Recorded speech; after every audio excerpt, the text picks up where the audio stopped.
You can be smart enough to understand the world and still feel completely unsure how to live in it. Have you ever noticed that? That strange gap between clarity and direction. You see patterns quickly. You connect ideas others miss. You can explain things, even fix things. But when it comes to your own life, the map feels blank. Not empty, just unclear. You wake up, check your phone, scroll past people who seem certain, careers, families, decisions that look solid from the outside. And you think, quietly, why does this feel harder for me?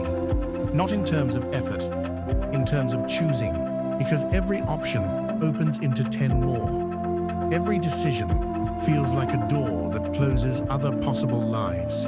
And you don't just see the door, you see the hallway behind it. That's where it begins. In everyday moments, it doesn't look dramatic.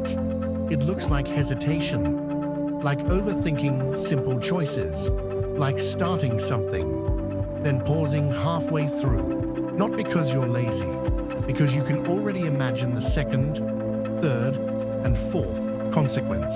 You sit in a cafe, watching people pass by. Someone laughs loudly. Another person walks with purpose, fast, direct, and you feel slightly out of sync.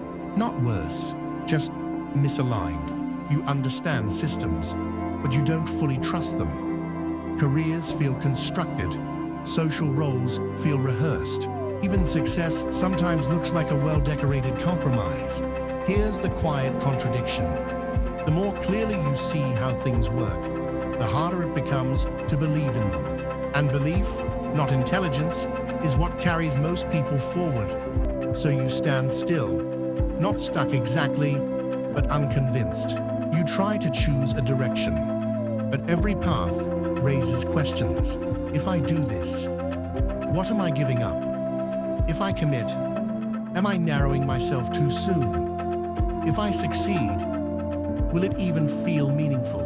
And underneath all of that, a softer thought. What if I'm getting it wrong? This isn't fear in the usual sense. It's not about failure. It's about misalignment, about investing your life into something that doesn't quite fit and realizing it too late. So you keep analyzing. You refine your thinking. You gather more perspectives. You wait for clarity to arrive. But clarity doesn't come from thinking alone. And that's the trap. Because intelligence makes you better at building models of reality, but not necessarily better at living inside one. You can simulate outcomes endlessly, but life doesn't respond to simulation. It responds to participation. Here's the paradox. The same mind that helps you understand everything can prevent you from choosing anything. And the longer you stay in that space, the more it starts to feel like something is wrong with you. Like you're behind, like you missed a moment everyone else caught. But what if that feeling isn't a flaw? What if it's a signal? Not that you're lost, but that you're refusing to settle too quickly, because most certainty is inherited. People adopt paths that are already validated. They step into roles that come with predefined meaning. And it works, at least on the surface. But you see the scaffolding. You notice the assumptions underneath. And once you see them, it's hard to unsee. So your hesitation isn't emptiness, it's discernment, just not yet directed.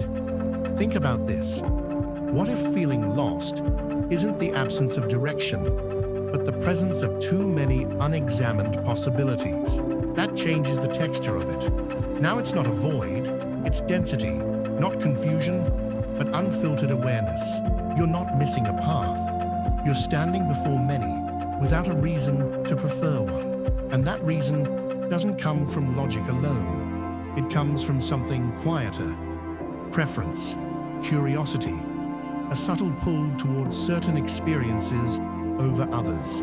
But those signals are easy to ignore, especially if you've learned to trust analysis more than intuition. So you wait for the right answer, the optimal move, the decision that can be justified from every angle. But life doesn't offer that kind of clarity. Only trade-offs, only partial visibility, only movement. Here's another uncomfortable truth. People who seem certain are often just committed, not more informed, not more correct, just further along a path they chose before they fully understood it. And through movement, they created meaning, not the other way around. So maybe the question shifts, not what is the right life for me, but what am I willing to explore without guarantees?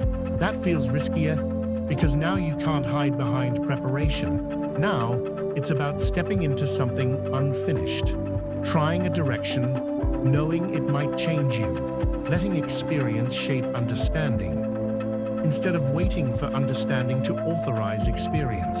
This isn't about abandoning thought.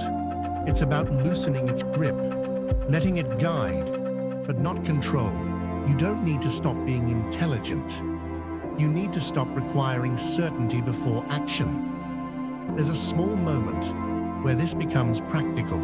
It doesn't look like a big decision. It looks like choosing something slightly arbitrary, sending the message, starting the project, taking the role, even if it's not perfect. Not because it's the one, but because it's something. And something creates feedback. Feedback creates orientation.